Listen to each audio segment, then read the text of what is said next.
ചെമ്പക രാജനു പ്രിയാം ചെങ്കതി കാന്തി പൂണ്ടിടും പങ്കജലോചന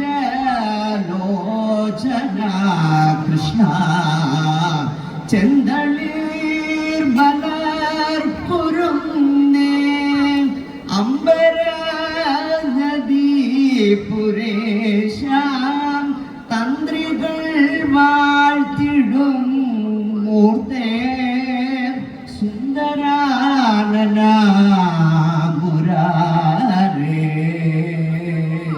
ഹരേ. എല്ലാ വർഷവും വ്യാസന് നമുക്ക് നല്ല പ്രഭാഷണങ്ങൾ തരാൻ ഇവിടെ വരാൻ അമ്പലപ്പുഴ കൃഷ്ണൻ കനിഞ്ഞനുഗ്രഹിക്കട്ടെ. ഭഗവാൻ സ്നേഹമാണ്, ആഹ്ലാദമാണ്, ആനന്ദമാണ്, ആശ്വാസമാണ്. അത് നമ്മളോടൊപ്പമൊക്കെ ചേർന്നലിഞ്ഞു നിൽക്കുന്ന ഒരു ശക്തിയാണെന്ന് പറയാൻ പറ്റില്ല.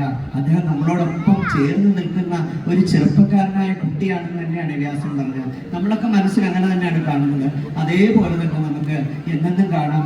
ഈ പ്രസംഗം, ഈ പ്രഭാഷണം എന്നെന്നും നമ്മുടെ മനസ്സിന് ഉൾക്കരുത്തായി തീരട്ടെ എന്ന് ഞാൻ ഈ അവസരത്തിൽ പ്രാർത്ഥിക്കുന്നു.